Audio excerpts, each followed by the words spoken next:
As the new booster is released, of course there's gonna be more tier list video coming from my channel. Os minasan, McMegane here, and today we are gonna be re-ranking my tier list again based on the BT09 supporter card, as well as a few new entries that included. Of course, there are the BT09 new right lines and some of the new boss unit that I didn't cover back in my previous tier list video. So for BT09, I would say that there are not heavily a lot of change with most of the unit in this list. Most of the adjustment in this video are mostly either they get the support so good that it promote them a few rank, or they are just getting better but are not good enough to compete with the higher tier deck, mainly because the higher tier deck also get support to a good extent as well. So if you guys enjoy this kind of content, consider clap that subscribe button, as it will help me tremendously. Also, don't forget to comment, as I know that my list has always been known to be quite spicy, so I hope you guys have some spicy takes on the tier list as well. And without further ado, let's start off with the re-ranking. So let's start off with the S tier. One deck that I feel I have left it there for a little bit too long, personally, is Kyrie. It's about damn time. Not that Kyrie is bad by any means, it's still one of the strongest radical deck in the format right now, but it's just that I feel it has been overshadowed by Lutetia quite a bit, mainly because Lutetia can get into her main playstyle a lot faster and more pressurizing than Kyrie. And as we all know, Kyrie do need to go into her bottom to get more consistent multi-attack. Other than that, she is definitely fall off quite a bit, like really hard. I'm gonna put her just behind Lutetia, cause I do still think she is a great deck. So does Flagberg going down the S tier as well? No. And that is not because there are huge support for him. He did get a few cards, but I do feel that with those supports, his playstyle became even more consistent. Because now you can just make sure that you have a Soul Blast. You can just essentially call back Inlet or any of the multi-attacker of your deck anytime now, thanks to the new grade 1. Spicy. And I would say that with that alone, I have to put Flagberg in the S tier. His playstyle has been solidified since BT7, and it just gets more and more consistent and smooth as the new booster has been added. And for me, I will have to put him at the top. So who's gonna be replacing Kyrie in S tier? Well, there is actually a very obvious choice here, and that is Eva. Wow.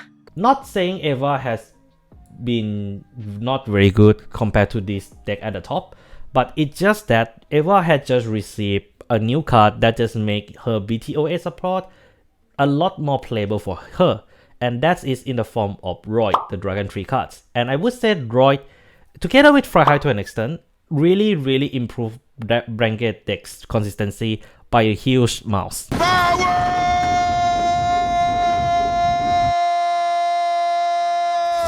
And Eva definitely takes advantage of those advantage very well. Roy allow you to trigger the new Obscure effect and essentially just filter the deck out very quickly. Fryhigh's help to search for Persona right.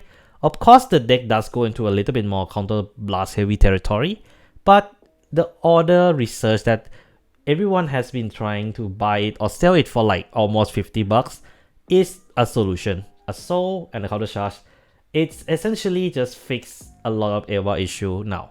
Of course, the Eva became a little bit more harder to play. Is not saying that the deck is not consistent. It's just that the deck has a lot more aggression, and that aggression is enough to put her into S tier for me. Okay, so 404 not found is my meme tier. Essentially, I talk about a deck that I admit it is strong, but I don't want to put it in S tier. And this time round, there is a new candidate to replace Gravidia, and that is Chronojet. Of course! Okay, I think it is obvious that it is Chronojet, guys. And I'll leave Gravidia here first. I still haven't decided where to put him yet, her yet. Chronojet, I initially put in BT08 at A-, mainly because I feel that like the playstyle is good, but it does have a weakness. I make a whole video of talking about its good point and its bad point already.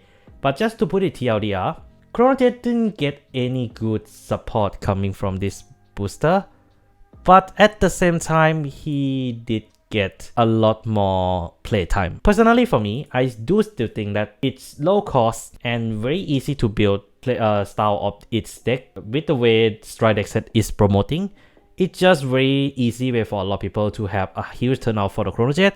And the fact that it has a huge insane exponential increase in power in late game, it's just really great. As I mentioned before, the only issue with Chrono Jet is that if it get outrushed by the opponent, it have significantly got hold back, even if it can recover quite quickly. Because of that, I feel like it's not an S tier, but I don't feel like it's an A tier either. And because of the fact that everyone has been talking about it so much, I thought it would be nice to just shove it in the meme tier. And when I say meme, I don't mean like bad meme, I mean like good meme, you know. So yeah. So where I'm gonna be dropping Gravidia? Well, I'm gonna drop her into... let's just put it here. I would say like the new cards in Gravidia is definitely fix some of the issue in her deck. Make it a little bit harder to pull off, but always guaranteed triggered is actually a great thing.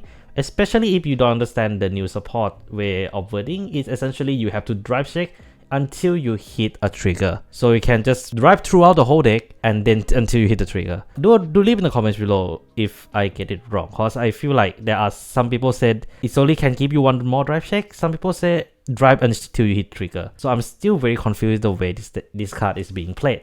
But the problem with that card that is very clear out of the gate is the fact that it relies on RNG just like most of her skill.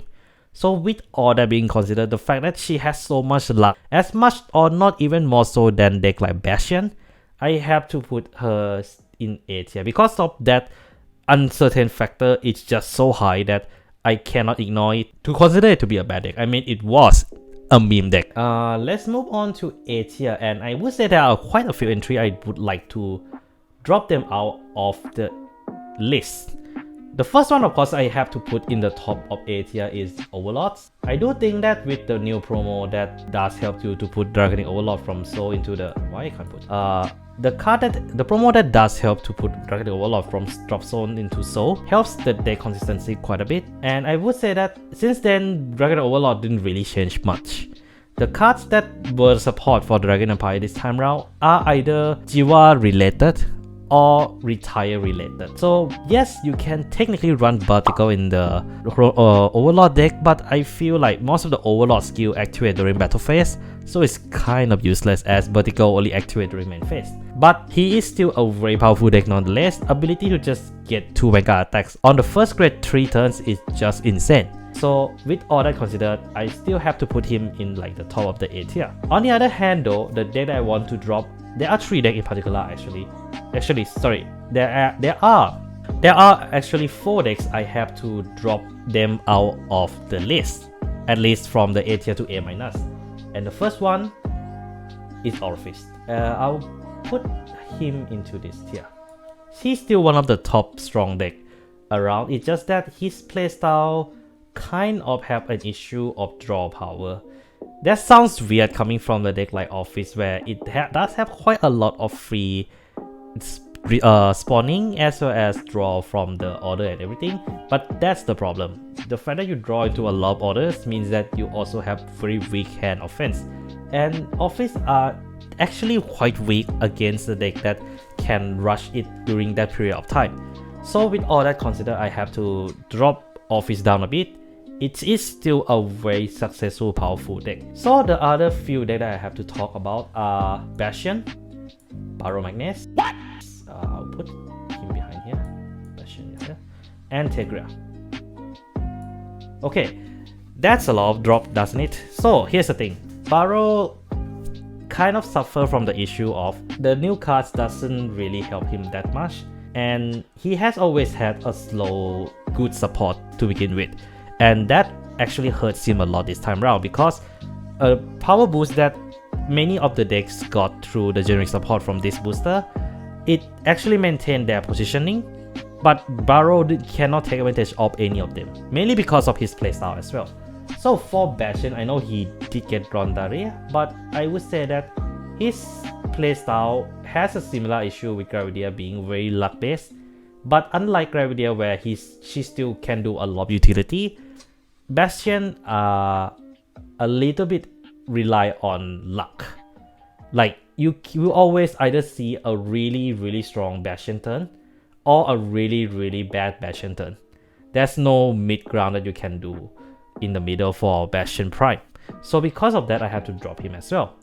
Tegria is kind of like the issue I have with Tegria is just kind of boil down to the fact that you have to persona right by riding as a persona, if I remember correctly.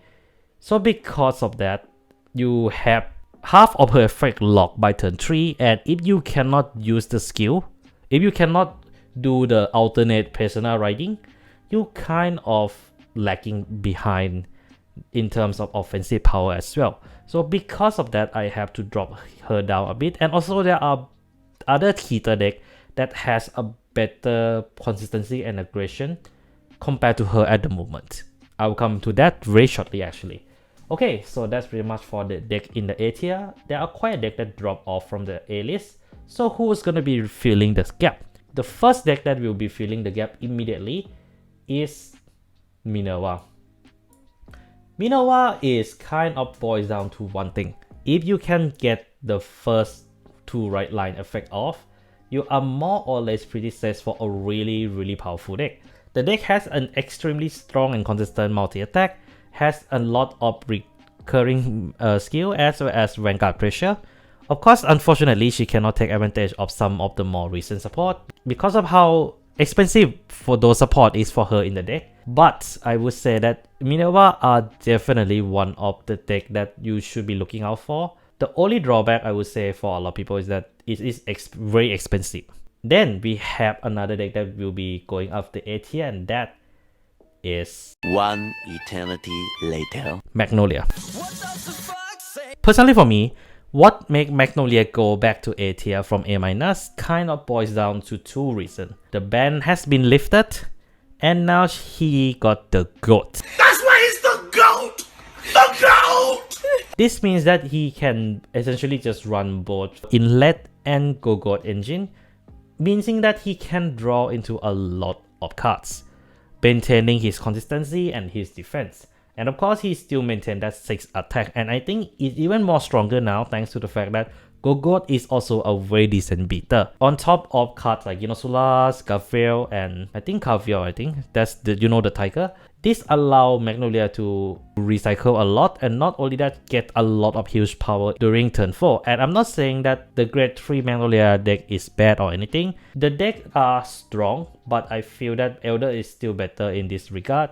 The only drawback, of course, is if you do not draw those cards, which is a problem in a lot of stockier deck, and if you cannot ride into Magnolia or got all the cards that needed in a short period of time. And with all that considered, I think Magnolia, as much as he didn't get the original glow that he has back in BT04, I feel that he is definitely one of the top deck to play in this format. Okay, another deck that I want to put in, and this is the last one from A- tier that I want to put, is Gramgrace. And Gramgrace will go actually above Magnolia. Gramgrace is essentially Magnolia with Zero built into his effect and require a little bit less condition needed, and also has a huge compatibility with all the Keter support. I think like among all the Keter right lines, Gramgrace has a lot of synergy with 80% of the generic support, and that is huge. And not only that, he consistently get a 3 drive every turn, and essentially you can build Gramgrace into anything that you want. Like, that's how versatile this card is. And because of that, I think he definitely is worth to be in the top 10 of the A tier. But he does have an issue. And I think this is an issue that I'm not sure the English will be solved or not. But for the JP people, it is a little bit problematic because you do need to run the magazine promo cards. Disappointed! That card kind of helped Gramgrace to solidify its position in the A tier, and because of that, some people might not play it because how expensive it can get. Like, one magazine costs around 15 USD, so around $20 SGD, and because of that, it is very expensive to build. So if you see Gramgrace in your tournament, be careful because it is really strong. but you won't see it represent as much because of how expensive the deck can get because of that one promo. Okay, so that's pretty much the promotion in A- tier. Let's see if there's any deck that worth a demotion. Well, there's one deck, and this hurts me the most because I am a huge advocate for this deck, and I have a huge copion for this deck, but I have to bring down Chaos. Emotional damage To B tier. I mean, I would say he is like a gateway to A- tier because of the fact that he is still having that very explosive rush turn that even Unrival is afraid of. But the problem with his deck is that the consistency are just not there. I mean, the deck is consistent, but I would say the problem is that your deck kind of has a focus on making everything consistent for his effect. In exchange, it sacrifices hand size, and hand size for Chaos is really painful. At least for Baromagnet, you have Shagra to fix some of the cards in your hand. Chaos doesn't have any. Like, you can run cards like Majori, Miloslava, or Shagra to fix the hand issue, but the thing is that you can only run 1 or 2 copy of it, so it became very inconsistent. So is there a way to fix Chaos? Unfortunately, this is one of those cases where I don't think there's anything else you can do other than just improve the Chaos himself. Essentially just give him a new form, you know. And that might get very interesting because if you Chaos getting a new form means that you can actually use the one who go in Chaos a little bit more consistently. Essentially, you can just soul charge 5 with that one order card, which might sound actually okay. It's not just sound. It doesn't just sound. It sounds fucked up, but I like it. That's pretty much the only demotion, but there are definitely a promotion within the rank itself, and there are 3 decks I have to talk about. The first one is PBO. PBO, I'm willing to put him into the same. Actually, I'm gonna shift him like this. I'm gonna shift Michu a bit. I feel like she's a more consistent than these two, but PBO though, also in the same position. The thing about PBO now is that it already has a very strong consistent loop. The problem it had was lacking slightly in power rush, but now he has a good pressure coming in the form of the new promo card that keeps Blazzadark drive check. This means that PBO essentially drive check 4 times every single turn, and that changed everything. It essentially means that you have a 2 Vanguard attack even if the unit that attack are 2 different units, but 4 drive check is still strong nonetheless, and the cost of it is very low, and for that alone I'm willing to shift him up the few spots. Another deck that I'm willing to shift up is of course Baksavgra, and Baksavgra will also go into high A tier, A- tier, sorry. And Baksavgra essentially gets a lot of consistency boost thanks to the new card Namoka, and I forget what's the card name, but essentially a card that allows you to search for arms and it turns arm into soul. Not only that, she also gets Break Seal Dragon, which actually makes sword and gun relevant again. And in case you guys don't realize, you can just use both of them in one turn to get those sword and gun effect for free. And because of all that, it creates a very interesting and strong consistent loop where you can draw minimum of 1 card every turn on top of your drive check and draw from your draw phase. And because of that, I have to shift her up. Her consistency is insane now, and not only that, now that she have essentially she gained back access to most of her kits that has been released in DBT04. I can safely say that Bagra is definitely one of the best control deck you can play in the current format. Cannot beat Prison, but she has that powerful control. And last deck that is in A- tier that I will be shifting up is Luquia. And Luquia, I will shift her to the same power level as Archite. The thing about Luquia that I pleasantly found out is that it is very consistent in terms of the way she populates the field and the way she gets additional draw. So essentially same reason with Bagasakura, but that's this style. And she do a lot of draws. Like the fact that you don't really rely too much on hands to Spirit Core card is actually really great. And there are supports that really built her into it. The only problem with her is just the order. If you cannot draw or put it into soul by any means, it's a little bit hard to pull off her full power consistently, and that's the only reason why she cannot get any higher than this, and why she's still weaker than Barrow and Bastion. So that's pretty much for the A-. Moving on to B tier, is there any deck in the B tier that has to be adjusted? And yes, there are two decks I want to promote it into A- tier, and one of them mainly because I judged it a little bit too harsh in the previous video. Another one is because the new support actually fixed the issue that he does have. The first one that I was talking about is Maelstrom.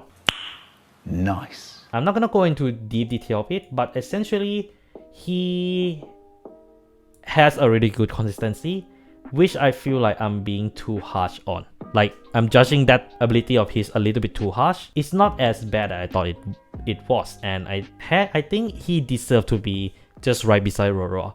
Like, Flagler is still 1,000 times better than him when it comes to rush deck, but if you want a deck that has a good consistency and rush, and it's a nostalgia, this is a deck for you. Another deck that I have to shift up from B to A- tier is Dragero, and I'm gonna put him in just beside Violence Bruce, just in case he's feel lonely. The new promo card is very good card. It allows you to fix some of the issues that Dragero have, mainly control and essentially counter blast. Not only that, it also allows you to fetch card back from soul, so you can kind of use cards like Falcate to recycle Rock Agua or herself and put it back to hand during the end of turn, allowing you to essentially just have a card that give you additional attack in the deck that does need a bit of additional attack on certain occasion. But is it still fixing the main issue of the deck? No. The deck is still extremely weak to control, and there are not really many cards that really fix the problem. And also, it's a promo, a magazine promo that costs you $20 per copy. You're failing on the highest level. So because of that, I feel that yes, Dragero is improving, but the cost is not worth the improvement. Like, Graham Grace promo shift Graham Grace from like, okay, that's a very solid deck to really good deck. The promo this time around just fix the hole that Dragero has there to begin with, and that is not enough for the deck. Okay, that's pretty much from the B tier. Of course, there are a few entries in B tier that did get a support, and I have to talk about it because, you know, it's BT09.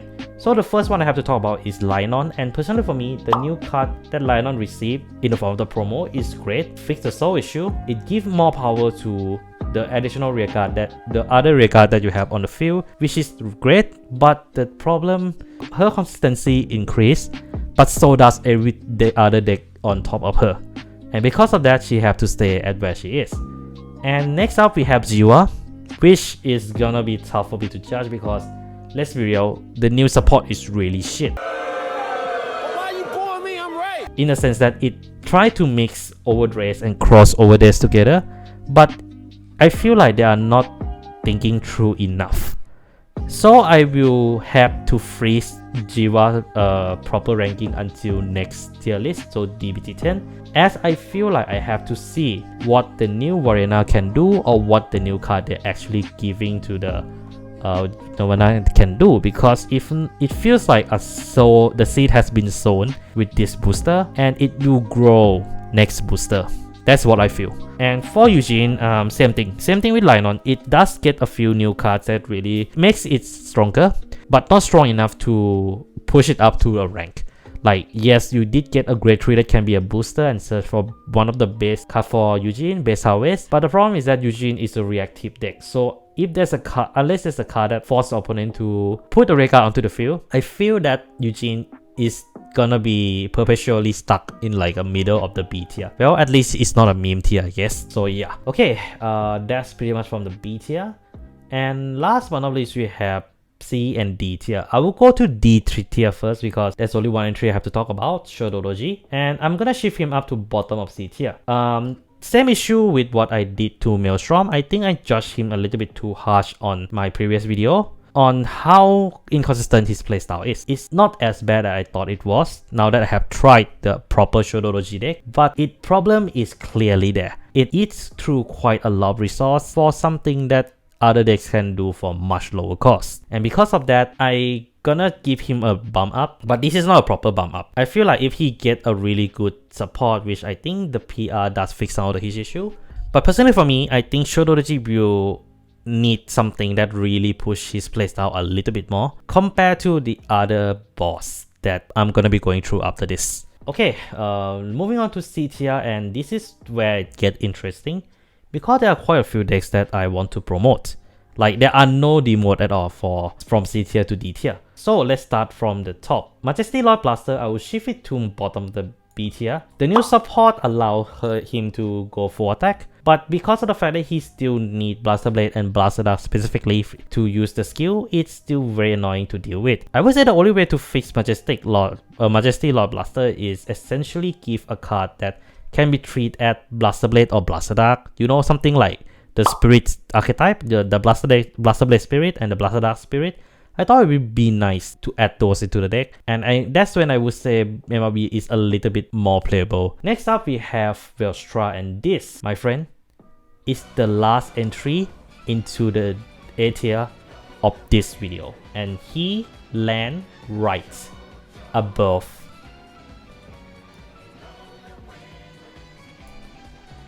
Lutetia, on the same level as Lutetia. Oh, and by the way, this one shift down a bit. Yeah. So here's the thing about Velstra, why it became so strong in this booster. Well, we already talked about Roy, the Dragon 3 cards, but I haven't talked about other 2 cards that really improve his playstyle. One is of course Freiheit, which I may have said it earlier, but essentially what Freiheit does to Velstra is that it's capable of making Velstra activate his product 4 times in 1 turn. But of course you need 2 Freiheit for that. But the fact that you can activate product very consistently throughout the whole turn is insane. Not only that, the newer support cards like Lubetzel fix the draw and soul issue of the deck, and also help to filter out the deck is extremely great. Overall, I would say that Velstra has been getting the right support that it heavily needed, and because of that, he deserves to be one of the top 10 deck in A tier that I positively feel that it's gonna shake the meta. Next deck I will be talking about is of course Medial, and for Medial I have to also put her into a B tier,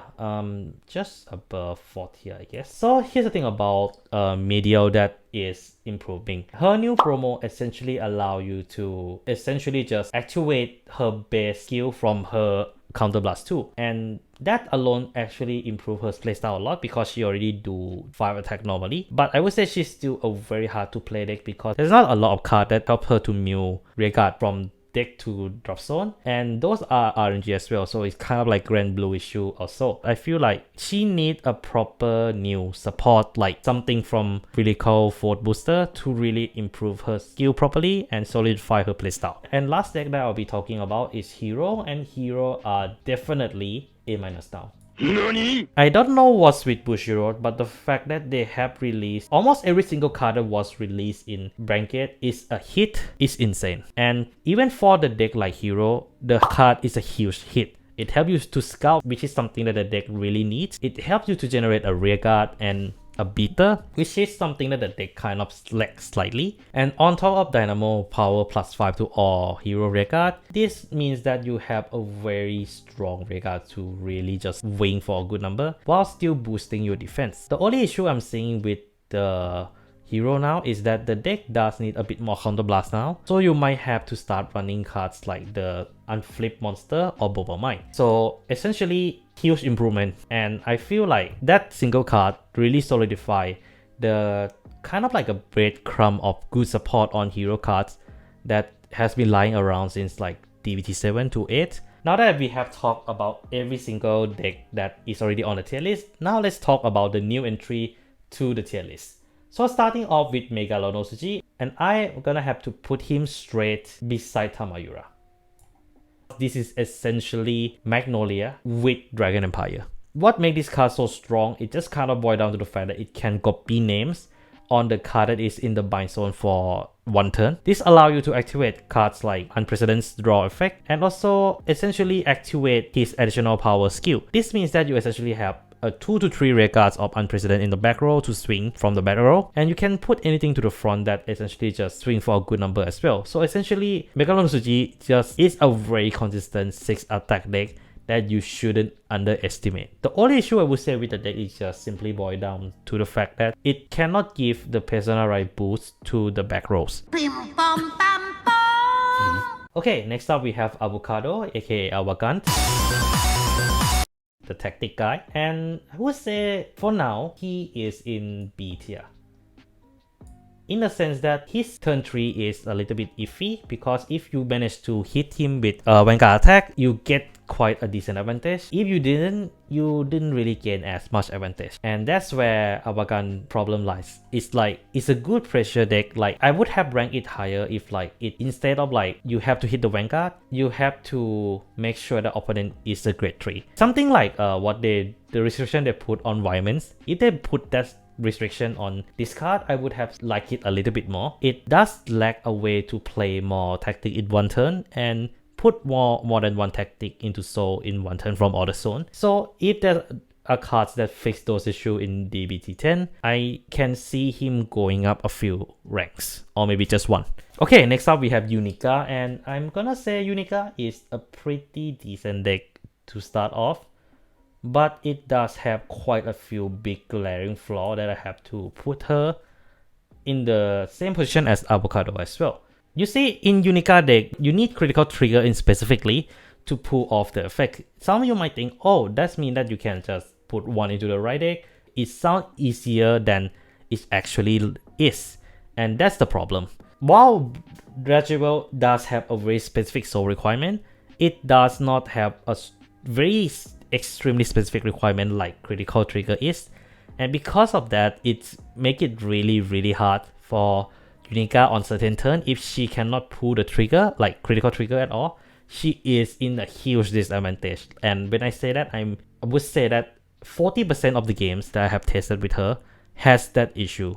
Yes, on my stream I didn't really see, you don't see that much issue, but when I test it offline, it became a little bit more annoying to play Unica because of that reason. Is there a way to fix her? Yes, if you have a card that can be treated as a critical trigger, that would be great. Like that card that would help Unica to activate her skill consistently.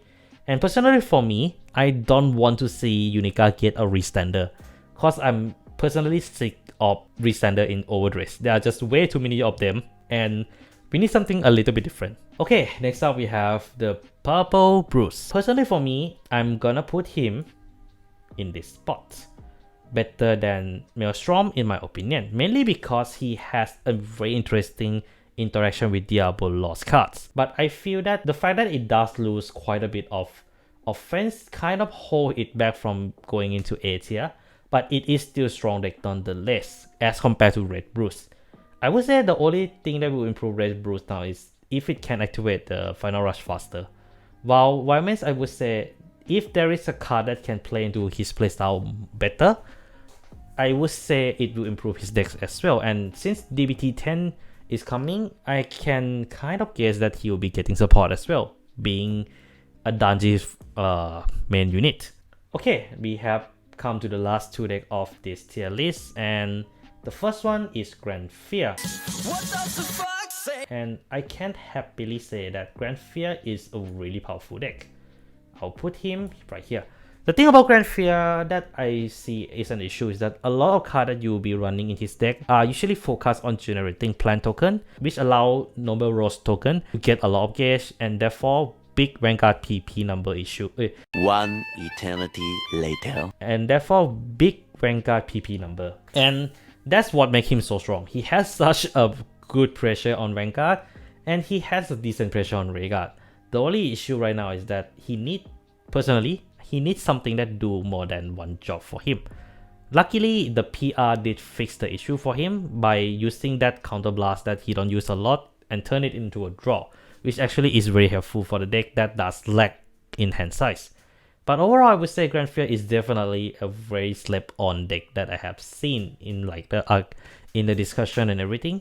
It is definitely one of those decks that you guys should keep an eye out, cause like it is actually really strong if you don't if you are not careful when you're up against Grand Fear. Okay, last entry, and this is the annoying one to talk about. Grifo Gila. Just for the sake of this video, I'm gonna be using two of his best builds so far. One using the Dragon Rage support, and the other one doesn't. So Storkeya and Shaman King. And with that in consideration and some deduction from the other different builds, I had to put Grifo Gila in the mid B tier, like here. The thing about Grifo Gila is that right now he just got released and there are not a lot of cards in all of the nation that is supported that actually make his playstyle better. At the moment, the problem I'm seeing with his deck is just that, for one, it is very slow. And if you're up against a deck that if you're up against opponent that know how to keep the tempo against this kind of deck, it's very hard for you to recover. That's why I say the best, I'm suggesting on the best build Storkeya and Shaman King, because it has something that the other build doesn't have, rearguard pressure. As those two decks allow you to keep a very consistent pressure on the opponent using those two card rearguards, and while still more or less didn't lose too much resource, as you have to keep the tempo going on until 6 of your turn. And because of that, I feel like Grifo Gila is a playable deck at the moment. It doesn't have a major weakness because you can just swap the nation that you are using it in to just improve the deck. But I do feel that he does need a Grifo Gila specific support in each of the nation, and I think we already start seeing it in the card of the day from DBT10. But until we get all the whole roster of DBT10, I will show my thoughts on those cards first. And that is the end of this tier list. I personally feel that it's gonna be getting more and more longer for this type of video, as there's more right line to be added and there are more things to talk about. So I hope that you guys watch until the end, and I will try my best to cut out as many unnecessary parts as I can. So I hope you guys enjoy this kind of content, as I enjoy talking about this even though I'm just talking into the screen, you know, talking alone and everything. But yeah, that's all I have for today. If you guys enjoy this kind of content, once again, don't forget to clap the subscribe button as it will help me tremendously. And take care of yourself. And this is McMegane signing out.